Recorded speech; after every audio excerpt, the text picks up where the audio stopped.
Smoke and sparks flicker into the entrance. Heat beats down on your pale hand and wrist. The entrance stretches on into a long stone corridor. Colossal carvings continue endlessly along the walls, ceiling, and floor. Within the shapes of demons and humanoid figurines, or not figurines but figures, alike, is more of the unintelligible writing. It ranges from small script to oversized letters larger than even your broad hands.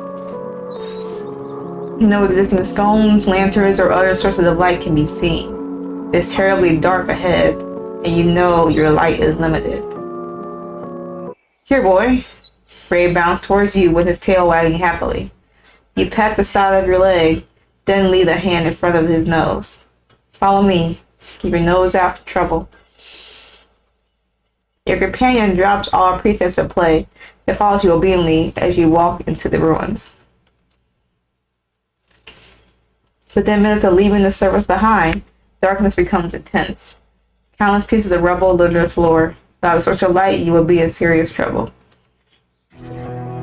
Before you lies only a small source of blessed flame. Behind you lies nothing but shadow. Thanks to the notches in your waning torch's side, you know that roughly an hour has passed you by. The passage into the ruins has a steady decline. You are having a harder and harder time keeping your footing.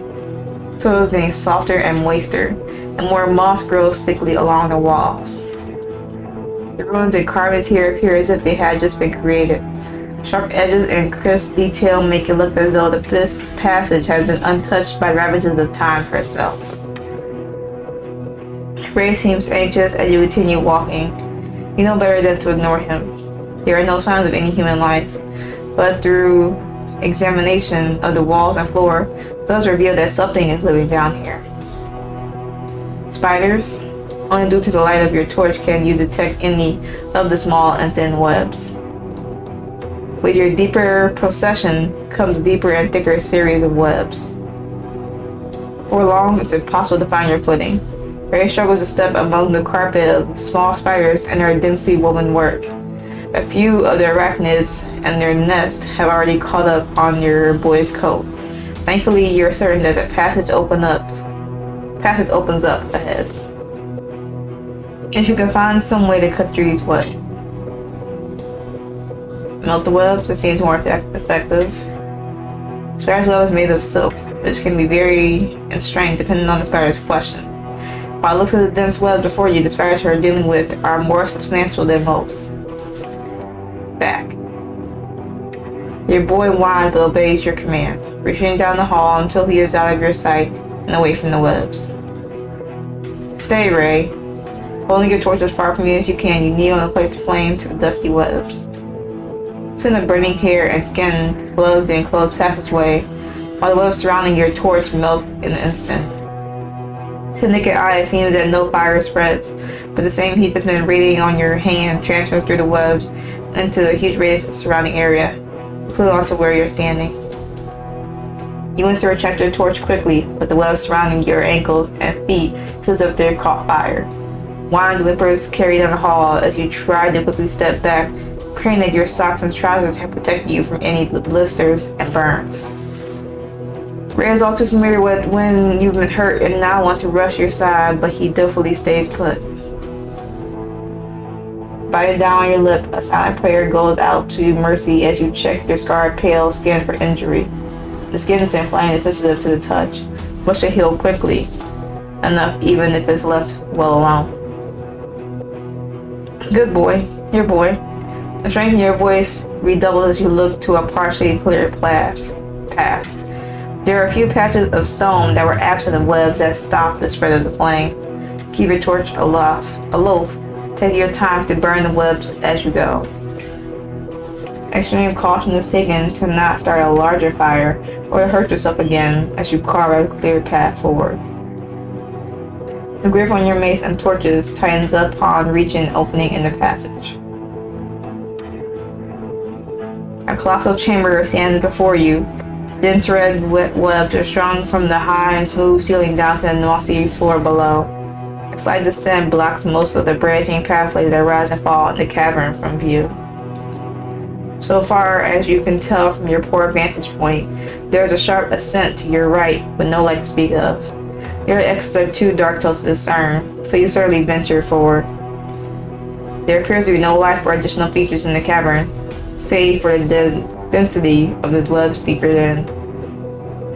The wet crimson weave that stands before you is impenetrable by light and flame. You lower your torch, looking desperately around. Droplets of moisture cling to the barrier in a way that is all too familiar. This was not made by something of this world. Your muttering is met with a snarl. Ray snatches attention towards a hulking mass that you barely catch in the periphery of your sight. The shadow may have come from one of the furthest corridors. Given how viciously Ray is growling, you're certain this couldn't have been a trick of the eye. Heart racing, you try one last time to ignite the web, simply to resist them. Your torch splutters and fades, doing nothing to the slick barrier. A sweat in your palm, threatening to loosen your hold on your mace and torch. Stone scraps against the stone. A deep and rumbling voice erupts from the maddening darkness. There's no use running. Oh, mercy. A chill runs down your spine, thanks to the spider you feel skittering up your sleeve. Ray's coat bristles as he snarls and drools, begging you to attack the incoming threat. Come on, you grip your teeth. It's going to take a lot more than this to make me turn around. You swing your shield high with a shout. Ray. Or, you're a doggy. His ears perk up and he moves to obey before the command leaves your lips. Behind me. Okay. Alright, that is... Alright, there's Discord and everything. But, let's see. I think that is it for the moment. Let me check real quick. Okay, so there is more. There is a chapter 1 update when it's been completed. So hopefully you can play a bit whiles more. So still in the passageway, I guess, fighting some shadow demon. I don't know, but we're gonna find out. No use running. Mercy. Oh, mercy. She runs down your spine thanks to the fire you feel skittering up your sleeve. Ray's coat bristles as he snarls and drools, begging you to attack the incoming threat. Come on, you grit your teeth. It's gonna take a lot more than this to make me turn around. You swing your shield high with a shout. Ray. If we're gonna obey, I think we already did that part. Yeah, here we go. Behemoth of a demon skitters out from the darkness. Its stony face is the mockery of both man and spider. The boulders of its teeth and the mountain of its body eclipse your sight. Perhaps the beady black eyes shine against your torch, so it must look like a giant spider. Shrouds of blood, red gore, and decay prevent you from seeing where its torso ends, and the arachnid's fleshy lower legs begin. The split jaws curl back in a rictus grin. 8 meaty legs bring the monstrosity ever closer as it dances along its many webs.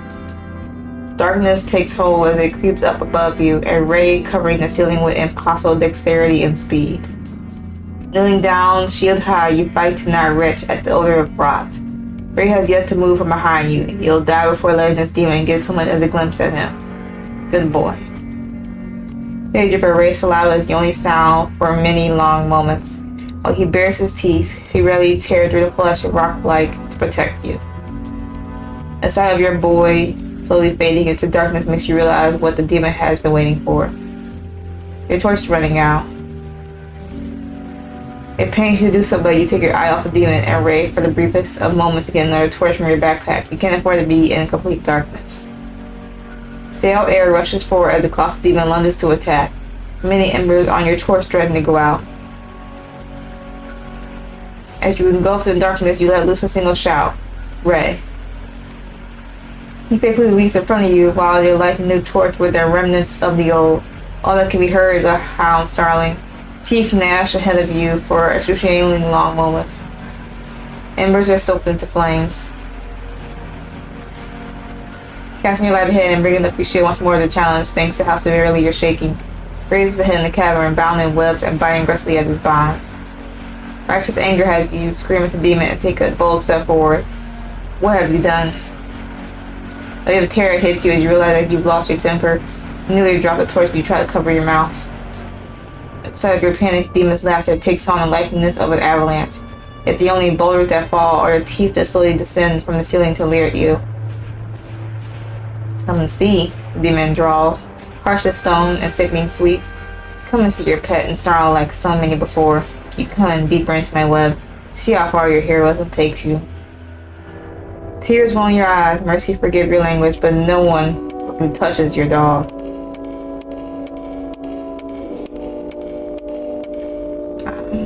Retribution or repentance? Retribution.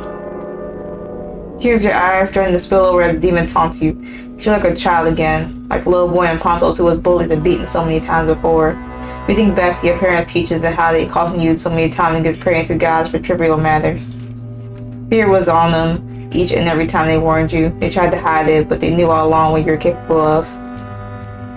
Always been so close with gods. Your devotion has been unwavering from the first day that you asked for vengeance, for guidance. Your first prayer to the god of retribution is clear in mind. The desperation that you felt, the way that you begged for deliverance from the beatings and suffering inflicted on you. Vengeance broke every bone in that child's body through you. The very same righteous fury completes you now. There are no tears. Slowly set the torch down on the floor beside you without parting your gaze from the demon for an instant. A swirl of burnt dust catches on the air as you unsling your shield. Clasp both hands together and pray to the god of vindication. First word leave your lips catch in your throat. An acrid, thick liquid gurgles up from deep within you, pulling over from your lips to your chin. Ray whines and gnashes against the bonds snaring him. So your boy, bound and helpless, redoubles your anger, and with a spike in your anger comes the spike from the divine. A stream of black bile and blood produced by the invocation solidifies, taking on a violent barbed shape. The sight and sour smell of your newfound weapon grows fainter by the second. Only the heat of the torch beside you provides anchor to reality. Lifetimes upon lifetimes of slaughter drag you down into an abyss of hatred. The web spins time after time in endless darkness. There is no mercy here. This creature has lured thousands to the dark hole, never to be seen again. Vomit pulls at the back of your throat, manifesting the taste and sight of this demon's victims. Men, orcs, elves, halflings. Neither race nor identity nor purpose matters. Nothing.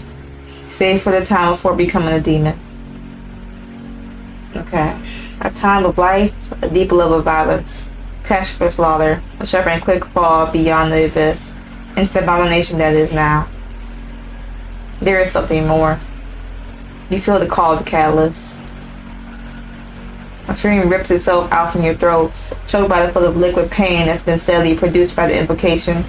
You stagger, struggling to keep your balance as the spike of bile and blood dissipate from around you. Vengeance would not work through you, not against a creature that is powerful and ancient. Weakness parts your hands from their hold against one another as you frantically look around for the demon. Laughter echoes throughout the ruins. You discard all pretense of self-preservation and rush forward. Ray, hold on. The demon seems content to wait in the shadows. Reaching Ray takes only a few moments. The deepest of nights you use your bare hands to rip the damned blood-soaked webs off from your boy. A low red light emanates from the spider's work all around you. Grants you just enough sight to see the demon suddenly descend. The weight of the world is suddenly suspended directly above you, while the demon leers closely enough to see the moss and grit between its stony teeth. If your mace was still in hand, a split maw would just be out of your reach. There's no mistaking that this behemoth could kill you now, if it wished. It's an impossibly low voice, lower than the depths of the earth, the demon speaks. You have suffered me, human. I know you wish to kill me, but yet here you stand, unaffected by the catalyst. The common is a splash of cold water in the red-hot haze that's been plaguing you. Your efforts to free Ray slows as you continue to let off steam. He should be capable of freeing himself. Webs that were binding your boy weaker and thinner than any you encounter here in the den of debauchery. Is the demon playing with me? Why isn't he killing me? We must suffer those who suffer to live. Demon's voice is almost imperceptible, despite his immense size and close proximity. Every hair in your weakened body is standing on end. Gods, do not suffer us to live, human. The demon doesn't want to kill me. You start racking your brain for any mention of a demon that wasn't a homicidal monster. And all the tricks of teaching, not a single record, story, legend, tale, or single account comes to mind. What do you want with me? I endured through the ages, victim after victim, crawled into my web unwillingly. I have suffered countless impeccables and, assaults. I stretch my legs, human, but I wish to stretch my mind. Do this for me, and I will do something for you in turn. Your mind unravels slightly as the demon does something you've never seen one do before. It smiles. Its stony teeth pocketed with bones and moss glare at you in the torchlight. Just a moment. It's too much for you to keep it back. Turning away from the worst of the older, you lose the battle to not to vomit. Ray looks aside of your hand, trying to reassure you, and helpfully retches as well, in case of the filth that's on your finger. The demon patiently waits. You get the impression that this creature has more patience in the cracks of its face than you do in your entire body. You wipe your mouth on your sleeve and say with displeasure, "Sure, I'll tell you a tale. I'd like to hear about a man of the world outside." "Oh," demon drawls. His voice broadens on obscenely as it lolls its head on the other side. "That does sound tantalizing. Sure, it has been an age or two since I've heard of the world above." Grinning, the demon slowly descends from the ceiling, rabbit high, lying beside you. For its size, you expect the webs he settles upon to break or buckle under the weight of his form. Not a single strand does, no. So much has been. Tell me more, human. Tell me the ways of the insect that creep and crawl above our ruins. You can't tell if it's trying to threaten you by staying so close, but Ray is growling. "Stay, boy," you whisper, before giving into the urge to wet your throat. Though you need to ration the little water you brought, the bow from Vengeance Prayer is doing a number on you. Putting away your water skin and clearing your throat once or twice helps you find your voice again. It's timid like usual when you're talking about yourself. Where to begin? I look at the demon and ask the question first. What age was it when you lived above this place? I know you must have been a human once. Where the sky was dark before the war extermination, where the land was cleaved and twined. God was there among the cities before the ruins, and near was alleys. That fell up to the rats and roaches. I lurked in the shadows even then. The age was known as the cause of war. Listen attentively, reckon your mind for anything that matches your own historical study. The creature predates any known civilization that you have ever heard of. Perhaps you've heard of this, then. The man I'd like to tell you about comes from the little town of Pontos in the country of Coursera. You watch the demon's face as you say the last name, seeing if you can catch a glimpse of recognition. A long minute passes, then to "Go on, human," the demon finally says with no humor in his voice. The man was once a boy and his name was Richard Anscham. The boy grew up alone with no brothers and sisters. His parents, many others in Pontos, were very ill. Richard's parents had great difficulty having any more children, and Richard himself was always sick. He'd been having terrible headaches, looked terrible, and the other children in the village bullied him mercilessly. Cope with a dark mask, bags under your eyes, and the bridge of your broken nose.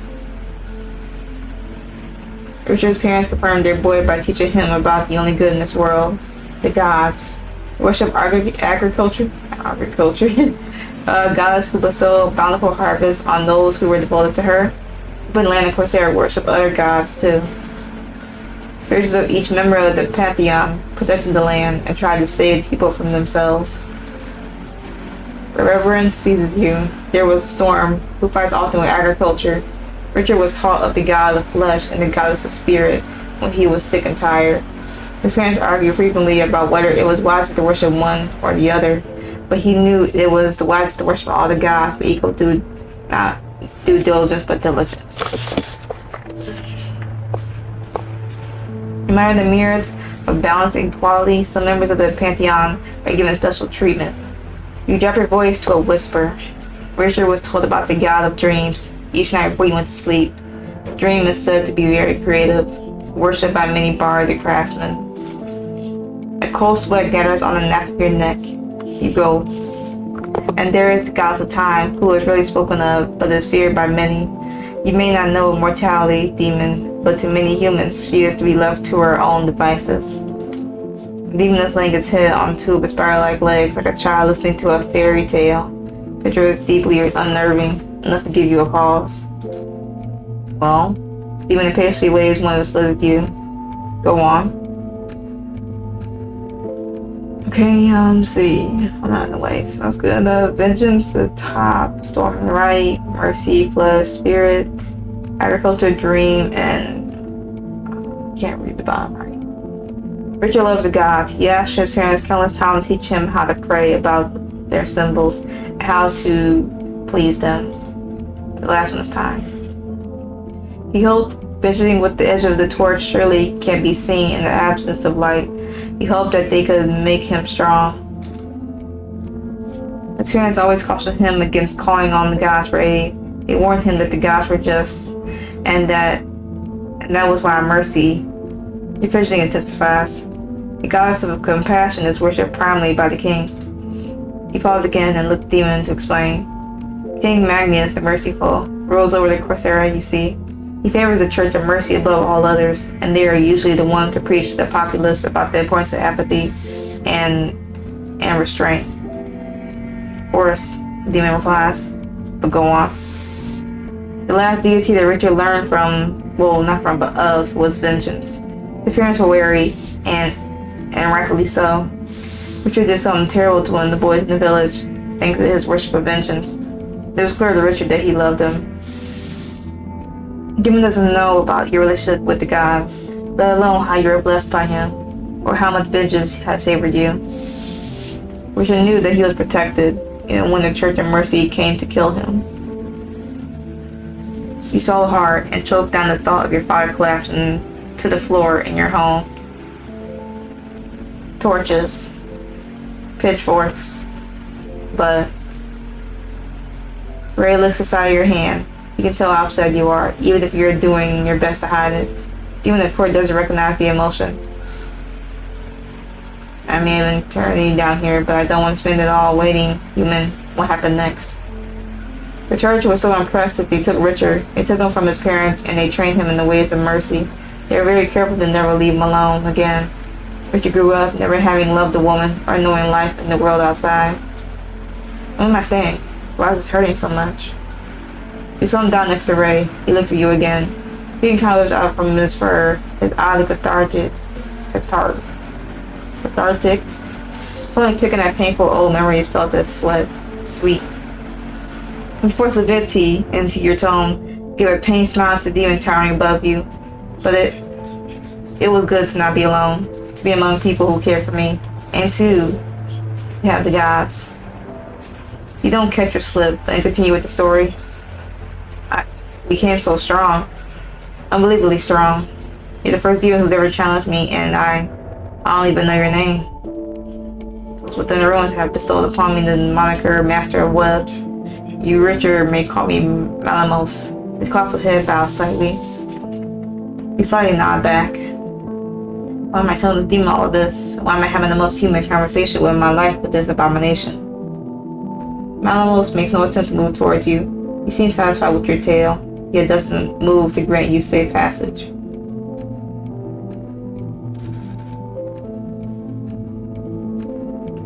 Linger. Maybe if we ask him a question, he'll let us go. Get back to your feet, feeling a little more sure of yourself. Malamos, then? Can I ask you something in return? You may. I've enjoyed your tale. I don't presume you know how to feel about life, the things you've done, but if you could have lived a different life, would you? Demon's smile returns. He seems to be reminiscing. If I could have done things differently, Malamos' smile broadened. No, I think not. I relished these many lifetimes perpetuating, the suffering of others. I was an excellent monster of a man. For the short time I was one. The demon trails off. Okay. His eyes close in bliss. My wife was short-lived still. I think she hated me to the very last moments. But alas, Richard, I think not. Perhaps I would have lived to have met you a few hundred years sooner, for memory has faded as much as it has. But that is all. Almost stony eyes. Let's see. That does get in the way. Stony eyes open. He skitters to the center of the room. The torchlight barely illuminates him, but his voice echoes out to you. I will clear one of these passages for you. It will be a waste of my work to clear them all. To the north of is my den, and many lesser demons die in there. It will be suicidal to plunge in carelessly, as they are always hungry. They wander the ruins. I will command as many as I am able to not attack you, but I cannot guarantee that they will all abstain. Your skin crawls, you brush one or two spiders off your robe. The paths on either side of the den lead deeper into the ruins. Many traps lie beyond. This place is built to wear on the stone that is the heart of humankind. Many who come here forget what it is to be human. The same stony smile leers you again. You rapidly remember your hatred for anything of this creature's kind, but you check yourself. What are those two? You ask. Nodding towards the two corridors that Mountain has yet to identify. To the east of the passage to a strange pocket of the ruin. Some say therein lies its greatest secrets. I've never seen any return from there in all my many years. Natural and unnatural creatures lay in the ruin among the stone there. Not even I know what lies in the deepest recesses of that wing. To the west is another passage to the surface, the steep incline that natural defense for my demons, certain demise for all those who resist them. You have great difficulty scaling its slopes. Just a minute, you say, grabbing your pack. This is what I came down here for, right? If you want to get your cartography equipment out, it's going to take you a few minutes. This gives you some time to decide where to go next. Thank you for playing the early development. Okay. Alright, cool. Alright, that was the rest of chapter 1 of Catalyst Blind Fate. So that's all there is for the current moment. There will be future developments, of course. If you want to, there is also a Discord. I will be linking everything for this game in the description, so if you want to follow future updates, you can. If you enjoyed this video, of course, like, share, comment, subscribe, all that fun stuff. And with that being said, hopefully you had a good day, good yesterday, and better tomorrow. And I will catch y'all in the next video.